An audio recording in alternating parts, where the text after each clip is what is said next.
So here's some headlines and some news that I found relevant. It was news to me. Hopefully it's news to you. How to move to Canada. Americans rush to Google after unwatchable debate. Google reports peak number of searches for how to apply for Canadian citizenship.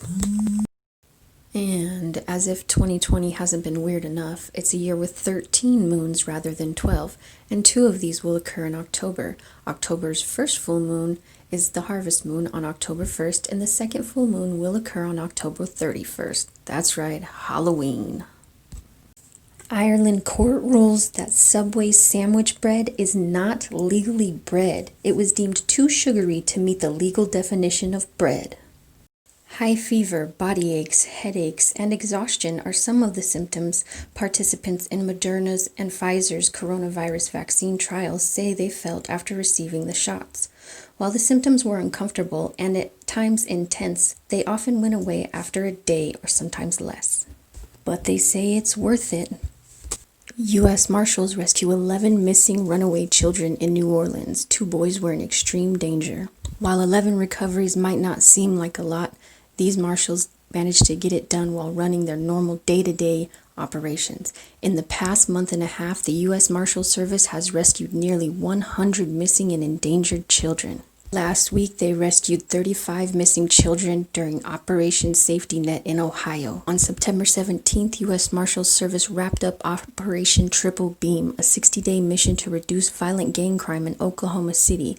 U.S. Marshals rescued 5 missing children, made 262 arrests, plus seized illegal firearms and narcotics. On September 4th, the U.S. Marshals Service announced that they had rescued 8 highly endangered missing children in Indiana during Operation Homecoming. On August 27th, U.S. Marshals located 39 missing children in Georgia and Florida during Operation Not Forgotten. Authorities said the children were between the ages of 3 to 17 and 39 endangered children. 15 were victims of sex trafficking. Multi-agency operation last month resulted in the arrest of 5 suspected child sexual predators. Operation Home Alone 2 was able to successfully target sexual predators who attempted to lure underage children with intent of engaging in sexual activities. Round of applause for U.S. Marshals and the other agencies involved in this. From the bottom of my heart and for every American parent, thank you. Colorado governor is going to automatically pardon thousands of eligible people who were convicted in the past for low-level marijuana possession offenses. He will issue pardons for 2,732 individuals by executive order. California fires could merge into a 1 million acre mega inferno. In Southern California, more than 80 earthquakes hit on Wednesday near the border. A former BBC presenter and church minister has been sentenced to 10 years and 4 months in prison for sexually abusing children and adults. Ben Thomas, 44 years old, from Flintshire, admitted to 40 offenses, including indecent assaults and voyeurism, which is the practice of gaining sexual pleasure from watching others when they are naked, engaging in sexual activity, or enjoyment from seeing the pain or distress of others.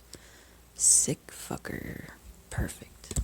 Under 24 hours since the positive test, and Trump has mild symptoms.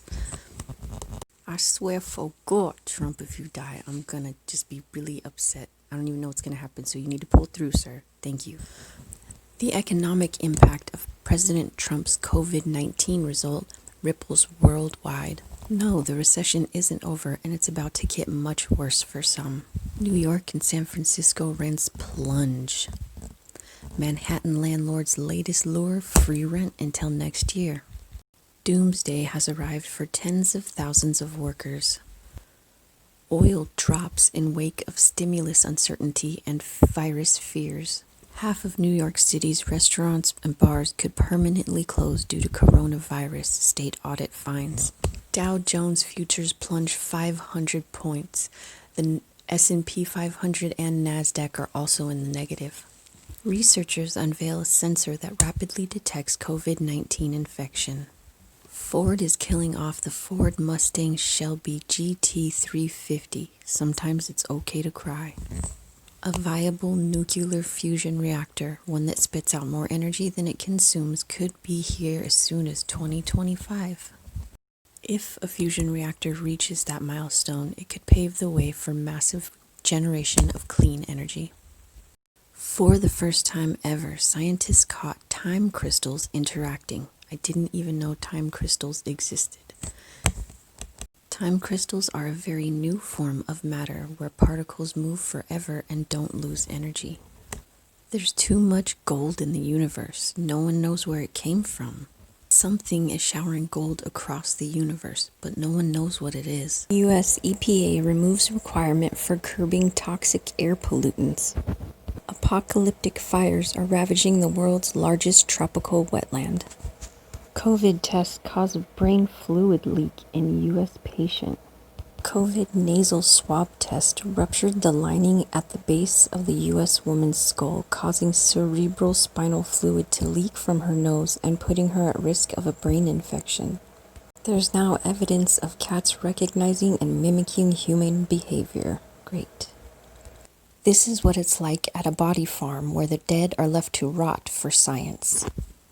In the middle of the woods, just a few miles away from the highway, you may come across a plot surrounded by a razor wire fence, a plot which we highly advise you don't enter if you're squeamish. The world's first body farm where human bodies are left to rot in the open, locked in trunks of cars, or submerged in the water, are all watched closely by scientists to see what happens next. Amazon has had 19,000 employees infected with COVID-19 since March. Earth will have a second moon from October to May, completely man-made. That's what I said, man-made moon. Check it out. It's past time to pull the plug on Andrew Cuomo's dictatorial pandemic powers. I don't mean to alarm the good people of New York, but it's important that you understand that you are living under a dictatorship with no end in sight. Elon Musk says he won't take a coronavirus vaccine and called Bill Gates a knucklehead. He said the coronavirus lockdown diminished his faith in humanity. SpaceX founder Elon Musk stirred the pot yet again after claiming that neither he nor his family would take a COVID-19 vaccine, even if it was readily available. Feel that, Elon. Seagram's heiress Claire Bonfman sentenced to more than 6 years for her role in the NXIVM sex cult. If you haven't heard of that, time to do your research. Project Veritas uncovers ballot harvesting fraud in Minnesota. They got video of the whole thing. Slam dunk, home run. I don't know. Go visit Project Veritas and watch that stuff. If you need something proven to you, it's all on video. Global food shortages are becoming very real. U.S. grocery store chains are preparing for the worst case scenarios. You guys stock up on food for the love of God, please. And not toilet paper and shit, oats and beans and rice. And water, more water than you could ever think that you could possibly need, okay? UN World Food Program repeatedly warned us that we would soon be facing famines of biblical proportions, and now these predictions are starting to become a reality. We've already seen food riots in some parts of Africa, and it wasn't too much of a surprise that certain portions of Asia are really hurting right now. But I have to admit that I was kind of shocked when I came across an article about the hunger crisis that has erupted in Latin America. According to Bloomberg, a resurgence of poverty is bringing a vicious wave of hunger in a region that was supposed to have mostly eradicated that kind of malnutrition decades ago. Ocean heat waves are directly linked to climate change. But guess what, guys? Climate change is directly linked to geoengineering. This is ridiculous. How California became ground zero for climate disasters. The engineering and land management that enabled the state's tremendous growth have left it more vulnerable to climate shocks, and these shocks are getting worse. This article would be a lot more truthful and accurate if it said the geoengineering and land mismanagement. The Arctic is burning in a whole new way. Zombie fires and burning of fire-resistant vegetation are new features driving Arctic fires, with strong consequences for the global climate, warn international fire scientists. Anybody wonder how these fire-resistant vegetation are now burning? Probably from the sparkler dust that gets sprayed on it every day. And what is the answer for all of these problems? Why, geoengineering, of course. It's the only solution to our climate calamities. It's time to take it more seriously.